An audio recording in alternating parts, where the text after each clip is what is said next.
de 7 a 9. Nosotros entramos antes y ellos van después. Divididos en ¿Siguen en el laboratorio o qué? No, yo creo que ya vienen, solo que como vienen a pie, entonces.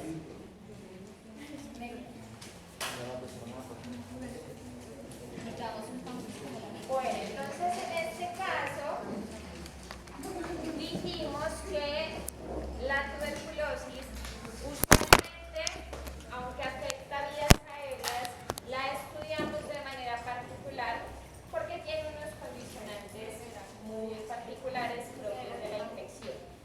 Dentro de esas particularidades, entonces, en este caso, ¿qué tenemos?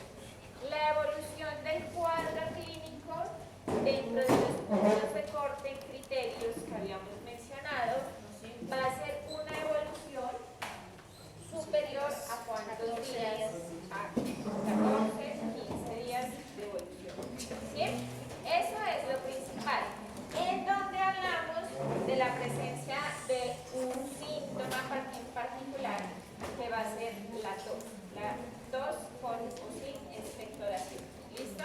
Cualquier tos con evolución mayor a ese tiempo se considera una sospecha de tuberculosis pulmonar. Entonces a eso hay que ponerle adicionalmente apellido porque esta bacteria puede tener o infectar no solo los pulmones, sino generar infecciones de tipo extrapulmonar. ¿Listo?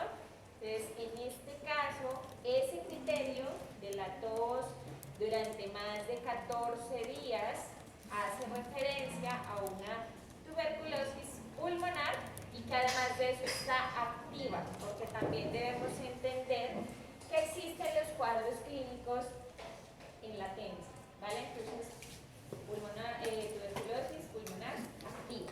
Para que recordemos las bases de la clasificación de este grupo de bacterias, decimos que hacen parte de las procariotas, es decir, que no tienen un núcleo definido, ni organelas, ni nada de eso. Adicional a eso son del grupo de las eubacterias. Cuando yo hablo de una eubacteria es porque entiendo que son las que tienen principalmente esa clasificación porque afectan al ser humano. Sí o sí van a generar infecciones. Adicional a eso, entonces, aunque dijimos que usualmente cuando yo hablo de proteobacterias estoy hablando de gram negativas, y cuando hablo de firmicutes estoy hablando de gram positivas, ellas tienen su propio grupo, que es el grupo de las actinobacterias. Estructuralmente sí tienen una pared de peptidoglicano, sí, lo cual haría pensar que se consideran gram positivas, sin embargo tienen una estructura adicional que impide la coloración de este grupo de bacterias con esa tinción. Por eso es que ellas tienen su propia tinción aparte, que es la tinción deslignirse. Hablamos que tienen un alto contenido de guanina citosina. La presencia de estos nucleótidos usualmente, ustedes saben que la unión entre ellos son de triples puentes de hidrógeno, triples enlaces, ¿sí o no? Y usualmente al tener esta conformación, este tipo de reacción, pues esos enlaces son más estables, son más difíciles de degradar también para el sistema inmunológico, etc. Y se ha visto una relación en los aminoácidos que sintetizan la repetición de altos contenidos de esos nucleótidos, en donde principalmente vemos alaninas, glicinas, prolinas, argininas y triptófanos, los cuales a repetición son altamente patógenos para el ser humano. Esa es una de las razones, entre muchísimas otras, por la cual este grupo de bacterias, las actinobacterias, se consideran altamente patógenas para el humano. Hay otras dos, que son las corinobacterias y las nocardias, que tienen características similares, sin embargo, por disposición geográfica y teniendo en cuenta la medicina tropical, nosotros hacemos énfasis en las micobacterias. ¿Listo? Entonces, tienen, acuérdense, su propia coloración. Es importante mencionar que estas bacterias generan dentro de el grupo bacteriano dos patologías importantes. Uno va a ser la tuberculosis, cuya sigla es TB, antes era TBC, pero eso es un mal uso de la sigla porque la C hace referencia al cultivo. Entonces esa es una sigla nuevamente en inglés. TBC es tuberculosis culture, o sea, el cultivo de la tuberculosis. Y cuando yo hablo de TB, estoy haciendo referencia a la enfermedad, a la tuberculosis. Entonces, sigla de la tuberculosis, infección, TB sin la C, por favor. Yo sé que ustedes pasan a clínicas y obviamente ahí como quienes los están orientando son, digamos, vieja escuela, tienen esa sigla muy arraigada, pero pues está mal. Entonces hay que empezar a cambiar. Y el otro grupo de micobacterias importante es la lepra.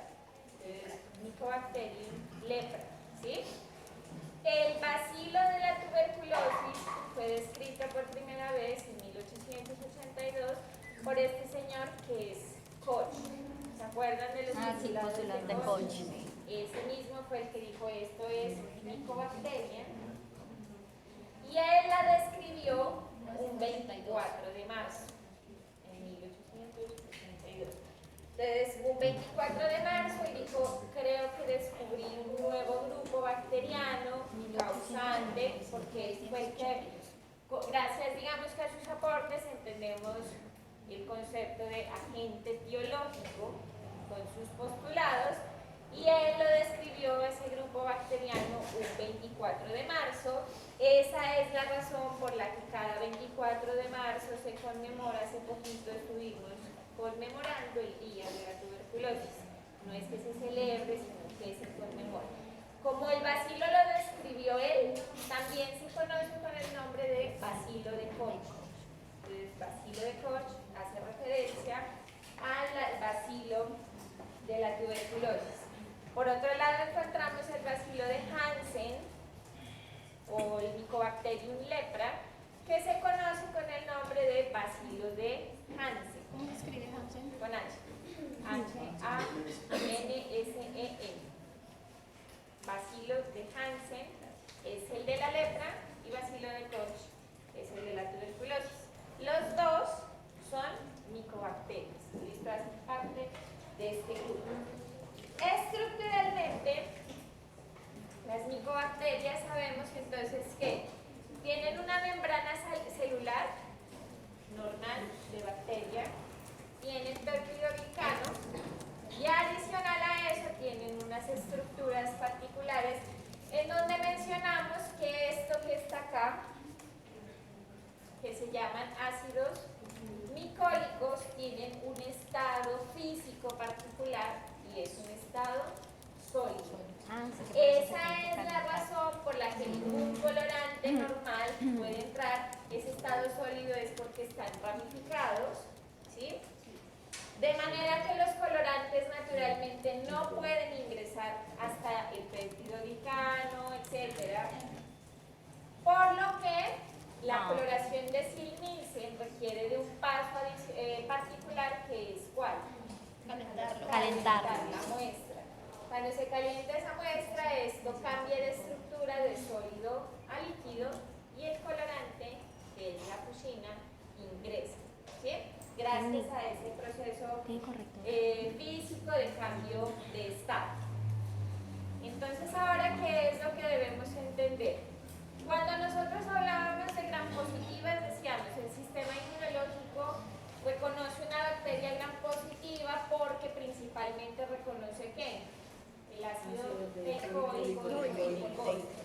En las gram negativas porque reconoce el lipopolisacárido, ¿sí o no? Y en el caso de las micobacterias, la estructura que el sistema inmunológico reconoce inicialmente es esta que está acá, que se llama el lipoarabinomanal. Aquí está. ¿Listo? Entonces, gram positivas, ácido teicoico, lipoteicoico, gram negativas, lipopolisacárido y las micobacterias en general, lipoarabinomanal.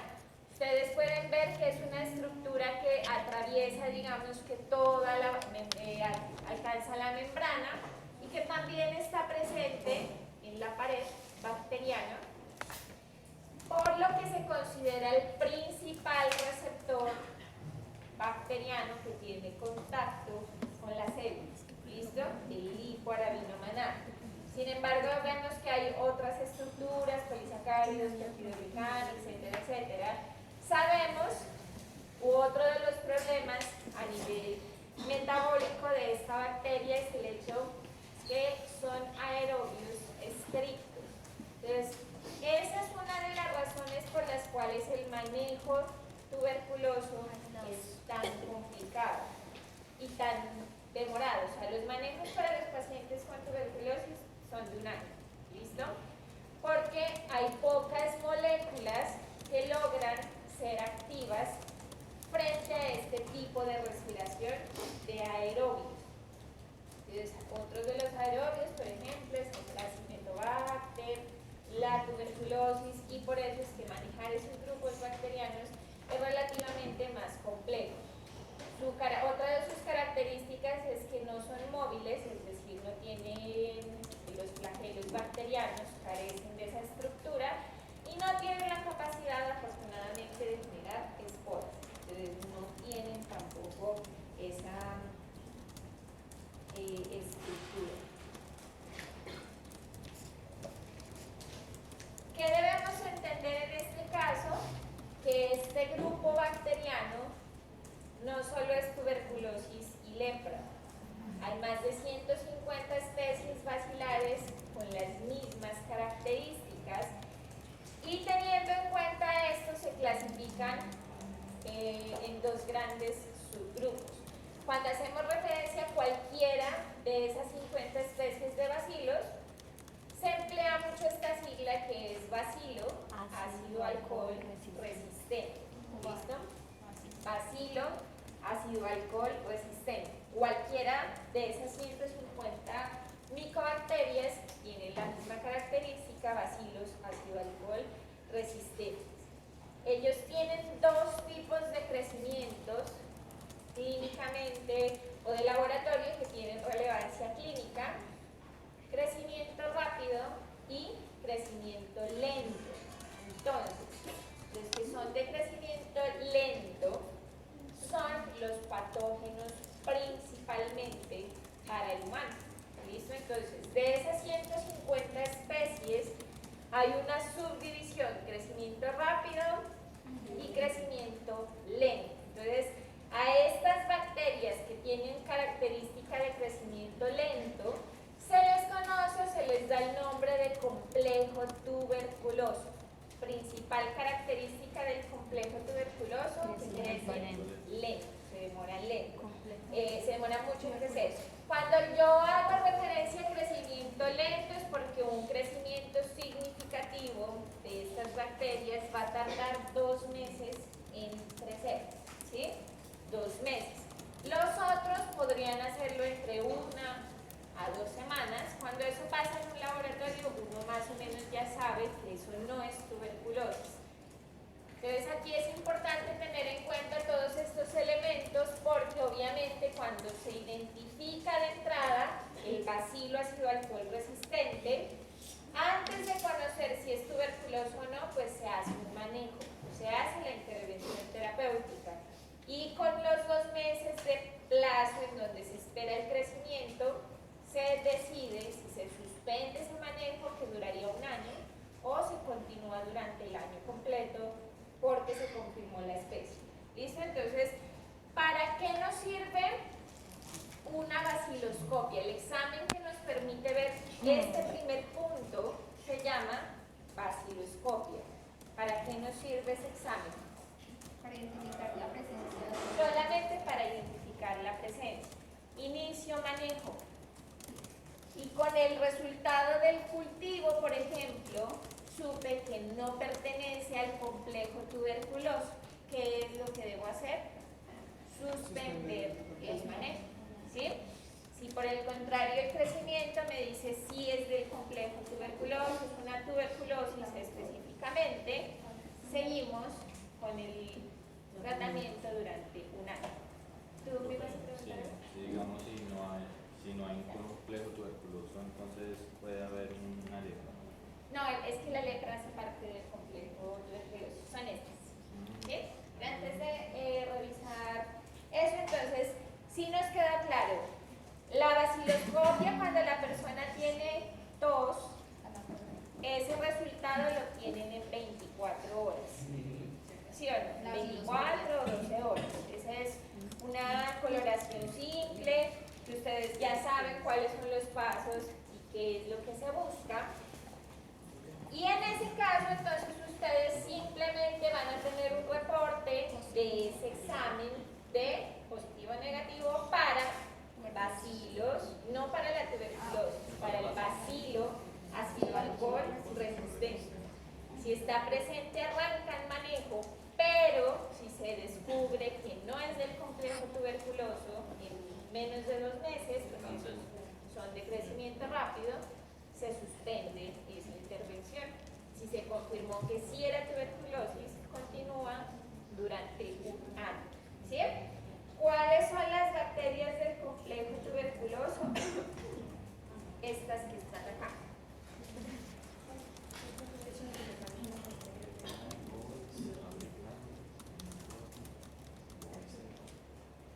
Ya no la leo aquí. Entonces, Léalo en la cabecita. Mycobacterium tuberculosis, que es el para nosotros, digamos, más patógeno junto al de la lepra. Aquí aparece el bovis porque hay tuberculosis en el ganado vacuno también. Cuando eso sucede, pues se decomisan todas esas cabezas de ganado porque pues hay un riesgo de infección. Sin embargo, este para el humano no es tan patógeno. El africano microti. Y aquí aparecen estos dos, que son el Mycobacterium bovis, la cepa BCG. ¿Ustedes saben cuál es la vacuna de la tuberculosis? La BCG. La vacuna se llama BCG. Eso significa que es la cepa del bacilo Calmette-Guerin, o sea, el de Mycobacterium bovis. Esta reacción inmunológica es extremadamente agresiva y es lo que nos caracteriza a nosotros los latinos, no la agresividad, sino la cicatriz, que en migración ustedes no van a pasar porque sabemos que son latinos. ¿Sí o no? Entonces esa cicatriz que tenemos algunos en los brazos, otros en la espalda, es de esta vacuna. Y eso solamente Recién nacido. sucede en Latinoamérica. No todo el mundo lo tiene implementado. Por ejemplo, Norteamérica no lo implementa, Europa. Sí. Yo se la dejo. O hay gente que no la tiene. Yo no la tengo. Pero no se sabe si es por no vacunación o porque la reacción no fue tan agresiva. Pero sí, usualmente tiende. Porque tuvieron en la casa las parteras. De pronto no los vacunaron. No, nacieron en la casa. Nacieron en la casa. Parteras. Profe, sí, por ejemplo, a mi bebé no se le nota casi la cicatriz. De pronto cuando crezca un poquito más. Sí, porque yo se la busqué y yo dije, ¿sabes que no me lo vacunaron? No, eso casi ni No, se le sí, ve. Bueno, así como hay gente que tiene dos y no se sabe bien por qué. Como se usa anticuerpos. No es tan fácil porque todos hemos tenido contacto con la tuberculosis. Todos en algún momento. Entonces, Bueno, entonces, muchachos, principales bacterias patógenas de este complejo que tiene interés clínico, la tuberculosis, la lepra. Este usualmente genera respuesta inmunológica, pero no es tan agresiva como las anteriores. Cuando se identifica bovis o de estas variantes, cepa BCG, o el bacilo Calmette-Guerin, se suspenden usualmente los manejos con estos de aquí. Bovis, cuando es propiamente dicha la reacción contra la vacuna, o solito el Mycobacterium bovis. ¿Sí? cuando está Bobby se suspende. Sí, cuando se identifica que no es tuberculosis, sino bovis, o puede ser un sobrecrecimiento de esto. Esta vacuna básicamente porque tiene una restricción infecciones en pacientes inmunosuprimidos porque es la bacteria lo que nos pone viva, ¿sí? Viva, atenuada está. Entonces, si usted no tiene un buen sistema inmunológico, eso se va a convertir en una infección. ¿Listo? Entonces, vacuna Bacilo Calmette-Guerin, por eso es la sigla BSG, que proviene de los Mycobacterium bovis. Esa también es una de las razones por las que se supone pues, que todos estamos vacunados, pero la tuberculosis es una infección con alta prevalencia en nuestra región, se considera emergente para las Américas porque, pues como se supone que estamos vacunados, no debería ser normal que haya tanta tuberculosis. Depende estrictamente del sistema inmunológico de la persona, su inmunocompetencia o inmunosupresión, que aparezcan nuevamente estas infecciones.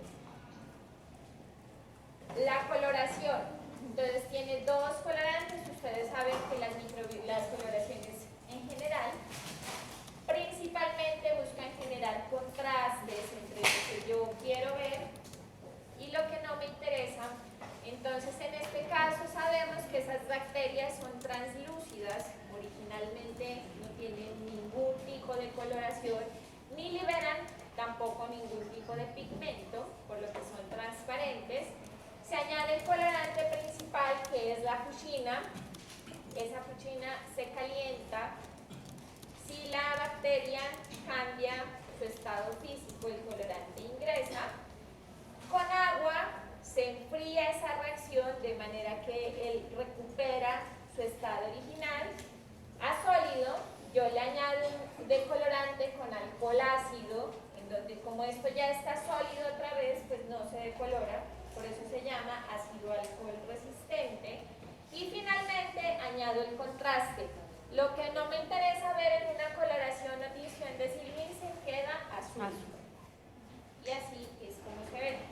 Entonces, bacilos, ácido alcohol resistentes. Lo que estamos viendo en azul puede ser la reacción leucocitaria o las células epiteliales, ¿vale? Entre más células epiteliales vea, ¿qué significa en una muestra clínica? Que la calidad de la muestra está mal. Y en el caso de las de vías aéreas, como la muestra representativa a nivel pulmonar es la flema, no la saliva, se asume que eso es saliva, entre más células epiteliales hay. Por eso en las guías de práctica clínica dice la saliva no se debe interpretar. Cuando dices aspecto de la muestra salival, no es confiable la interpretación, ¿sí? Pero pues en la realidad sí se procesan porque hay mucha gente que se le dificulta la tos, todo eso, la obtención de flema, pero también hay otras estrategias y ya las vamos a revisar. Cuando hablamos de la patogénesis o de cómo se da este proceso infeccioso, entonces, si entendemos esto, entendemos las pruebas o los paraclínicos asociados. Llega la bacteria con su estructura en donde dijimos que lo que principalmente genera reacción inmunológica es el lipoarabinomanano o ácido lipoarabinomanano, es lo mismo, ¿sí? Y va a tener contacto o reconocimiento con los receptores, Toll-like receptor tipo 2. Ellos son los que van a reconocer a este patógeno. Hasta ahí, normal. Posterior a eso, entonces, se genera un endosoma. De ese reconocimiento inicial se genera un endosoma sobre la superficie de la célula, porque ustedes recuerdan que eso tiene un proceso de reconocimiento por el complejo mayor de histocompatibilidad, y dentro de ese proceso es fundamental la formación de un fagosoma, ¿sí? O sea, que quede ahí fagocitada esa estructura para que después en ese fagosoma se le unan los lisosomas de la célula y generen los fragmentos de la celulita para que hagan normalmente un proceso de presentación celular tipo 2, porque es algo que viene en este punto del exterior, ¿sí o no? Sin embargo, entonces, formación del fagosoma sucede, pero la micobacteria tiene la capacidad por diferentes mecanismos de inhibir la descarga enzimática lisosomal. Jamás en este punto se da la formación del fagolisosoma, está inhibido totalmente, hay una inhibición de la formación o de esa descarga que normalmente harían los lisosomas sobre ese fagosoma. ¿Bien? Y como eso no va a pasar, entonces esta bacteria aprovecha esta estructura y dentro del fagosoma comienza con su proceso de reproducción. Entonces, por una vía inhibe la formación fagolisosomal y por otra, es decir, la maduración del fagosoma, y por otra vía, como ahí no hay una reacción inmunológica como tal, entonces continúa con su proceso de reproducción. Si yo tengo en cuenta esto, entonces identifico que estoy frente a una bacteria que inicialmente debería haberse reconocido como un patógeno extracelular. Sin embargo, debido a su capacidad de inhibición del fagolisosoma, se comporta como si fuese un microorganismo intracelular. ¿Listo? Entonces, si nos devolvemos a los criterios de Lai, el predominio de celular cuando hay un exudado tuberculoso es de qué tipo? Exudado es el turbio, donde hay muchas células, pero en el caso de la tuberculosis el predominio es de qué tipo? Transudado. Es exudado porque sí hay muchas células. Transudado es el transparente. Cuando es bacteriano, que es de los otros, ¿qué predominio tiene? Celular. Sí, pero ¿qué predominio tiene? Es también exudado, pero es de neutrófilos, de polimorfonucleares. Y cuando es por tuberculosis, el predominio va a ser mononuclear, o sea, linfocitos. En los dos casos es exudado, porque el transudado es viral o de no infecciosas, ¿sí? Entonces, predominio celular en un derrame pleural tuberculoso mononuclear, con la glucosa baja, el pH demasiado ácido, las proteínas altas en relación a quién. Si ven por lo que no estudiaron, la glucosa es en relación baja o normal en relación a quién. Y la próxima semana hay parcial. La glucosa está Pero en relación a quién.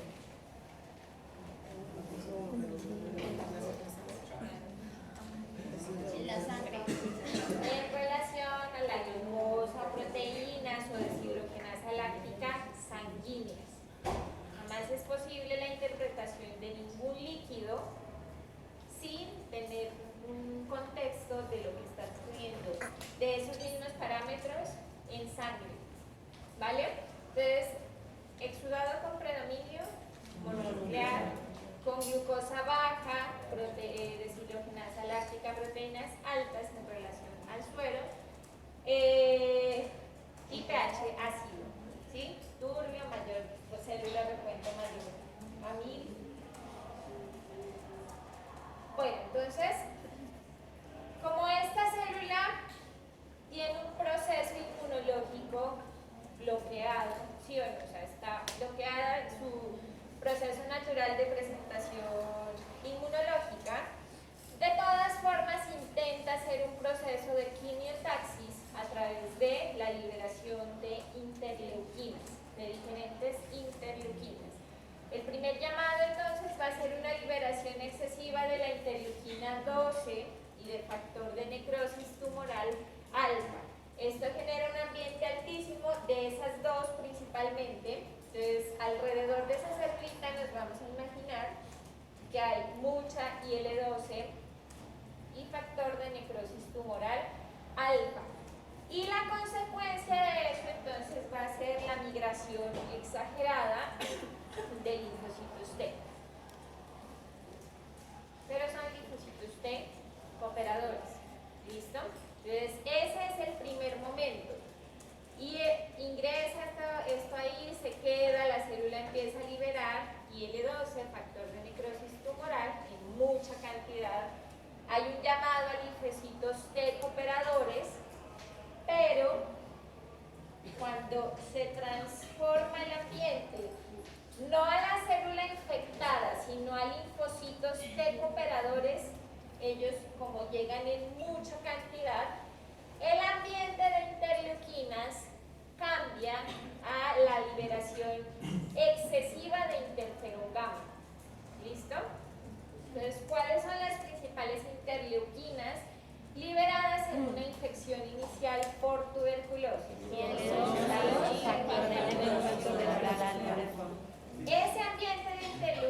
Entonces hay una desinhibición de la inhibición de la unión fago-lisosomal. O sea, el gamma, el interferón gamma. El interferón gamma en cierta medida desinhibe a esos lisosomas que estaban previamente inhibidos por la bacteria y en cierta medida hay una respuesta de contención, una respuesta de presentación antigénica. Para que eso suceda, ese ambiente de interferón gamma y que se trate de hacer una contención con linfocitos cooperadores y todo el cuento, pasan más o menos 6 semanas. ¿Listo? Y entonces en esas 6 semanas la interleuquina más abundante es 12. a las 6 semanas. Ah, interferón gamma. El interferón gamma. Y él, por excelencia, va a estar presente. Como aquí el proceso ya se desinhibe, entonces los antígenos pueden pasar por complejo mayor histocompatibilidad al retículo endoplasmático. ¿Ustedes se acuerdan de eso? ¿Sí? Y después él llega y lo expresa en la superficie de la membrana. Los linfocitos quedan reconociendo a la tuberculosis como algo patógeno. ¿Sí o no? Sin embargo, si este fenómeno se vuelve a dar, si hay nuevamente una exposición contra la tuberculosis, ¿quién va a llegar? Entonces, en una primo-infección pasa esto, ¿sí o no? Pasa esto de la IL-12, el factor de necrosis tumoral. Pero si hay un segundo contacto, inmediatamente pasa eso de allá. O sea que ya no tenemos que esperar las 6 semanas, sino que de una incrementa casi que de inmediato en 24 horas. Incrementa la concentración de qué interleuquina. Interferón gamma. O sea que de una los linfocitos tratan de rodear esa célula infectada. La vía de transmisión de la tuberculosis ya dijimos que son aerosoles de tamaño, ¿de qué tamaño? 0,5. Menores a 5 micras, alcanzan la estructura alveolar. Aquí estamos viendo células dendríticas y macrófagos con ese fagosoma que no se puede degradar. Y posteriormente, ¿qué es lo que estamos viendo? Crecimiento. Las células infectadas con el crecimiento de los bacilos, pero alrededor de ellos, ¿qué células tenemos? Linfocitos. Operadores. Entonces eso es una mezcla entre todo eso, macrófagos alveolares, células epiteloides, células gigantes de Langhans, que se considera toda esa estructura. A esta que estamos viendo ahí también se le conoce con el nombre de granuloma tuberculoso. ¿Sí? En esta imagen que tengo aquí, ¿cuántos granulomas hay? 2. 2. 1 y 2. ¿Sí? Entonces, en los hallazgos radiológicos, ustedes cuando usan la imagen, la radiografía de tórax, ¿qué es lo que están buscando en la sospecha de una tuberculosis? Esta lesión activa. Porque eso se puede ver activo como cicatriz. ¿Cómo se ven los rayos X? Cuando se ve como más intenso, con mayor intensidad, es una lesión activa o una cicatriz cuando ya no es tan fácil de detectar. Pero entonces, adicionalmente, aquí aprovechando esta imagen, ¿qué elemento tenemos? ¿Dónde están los nodos linfáticos en esta infección? ¿Están? ¿No están? No hacen parte como tal del granuloma, que es el tejido pulmonar, los alveolos y alrededor de ellos que se genera esa respuesta.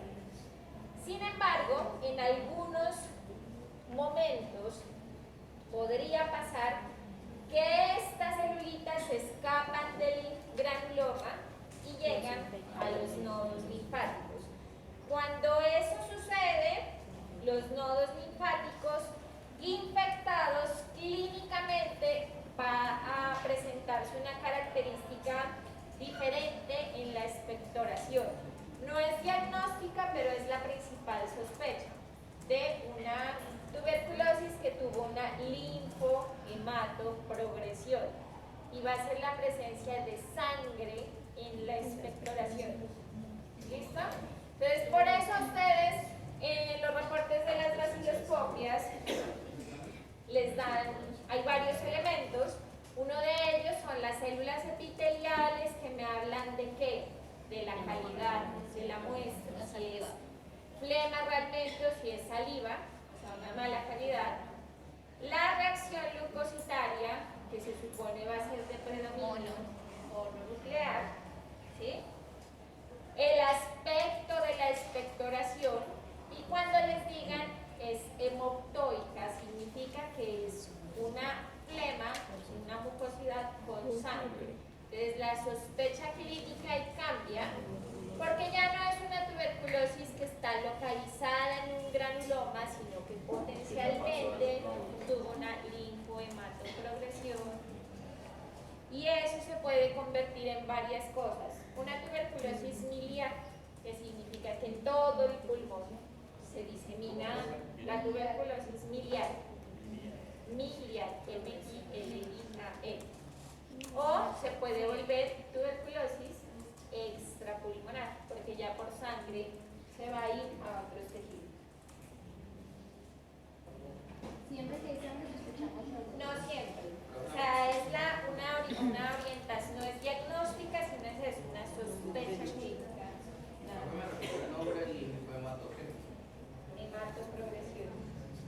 Linfohematoprogresión.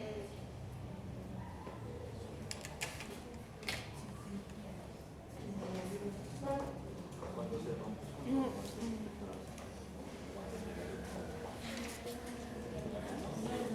Ah.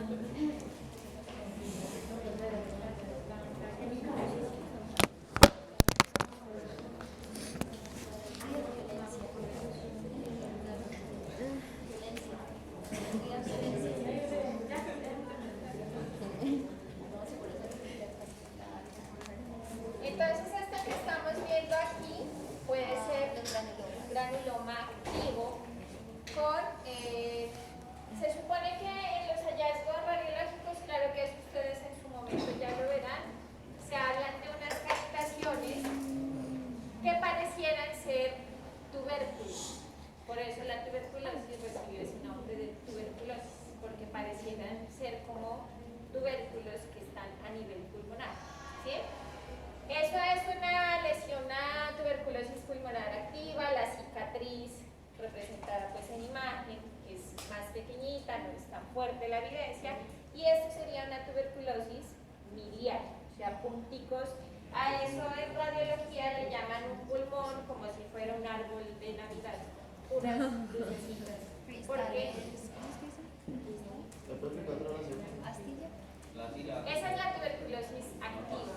La primera son apenas empezando. No, esta es cuando ya se superó la cicatriz. O sea, todos, si en este momento todos vamos y nos hacemos una radiografía, se supone que hay una cicatriz por ahí. Y eso significa que está la infección en latencia, bien protegida, bien. Bueno, es vidrio esmerita. Vidrio esmerita. O como lucecitas de Navidad. Si ustedes ven unas radiografías llenas de puntitos en todo el pulmón, ¿vale? Entonces, ¿cuál es el principal riesgo que este granuloma se rompa? ¿Cuál es el principal riesgo? Que deja de ser un granuloma, se va a los nodos linfáticos, se convierte en una tuberculosis miliar por la linfohematoprogresión, y eso prácticamente le está diciendo al clínico que ya está frente a una tuberculosis extrapulmonar, porque si ya es miliar, pues eso se fue a todo el sistema, ¿vale? Esas células que están viendo ahí son CD4, o sea, los cooperadores, también hay CD8, porque como tiene su componente intracelular, de todas formas, ellos tratan de hacer un reconocimiento de patógenos intracelulares y también están rodeados de natural killer. Entonces aquí tenemos lo mismo. Es importante tener en cuenta que el centro de ese granuloma es donde más células infectadas van a haber. En la medida en que vienen los bordes, disminuyen las celulitas infectadas y usualmente tiene una barrera o una cápsula frontera. Entonces sí hay una muy buena delimitación de ese granuloma con el tejido sano. ¿Sí? Entonces cuando esas células tienen ese comportamiento, hablamos simplemente de una tuberculosis pulmonar. Está localizada en el pulmón y puede ser activa o en latencia. Queda el granuloma muy bien controlado. Entonces acá se supone, ustedes que ya estuvieron en el laboratorio de histopatología, se supone que lo que está en el dibujo es lo que tienen que ver acá. Sí. Tal cual. Sí, profe. Tal cual. Ustedes están viendo células en apoptosis, macrófagos sin infección, macrófagos infectados. Y lo importante alrededor de esto es que debemos comprender que hay una frontera de linfocitos y que generan una especie de cápsula que delimita esa estructura de la lesión. Entonces, para mí, dentro de todo eso es lo más fácil de ver. Esta frontera. Sí, ahí. ¿Delimita qué? Delimita la infección, las células infectadas las deja ahí muy encarceladitas. El tratamiento para eso es con antibióticos. No, antibióticos.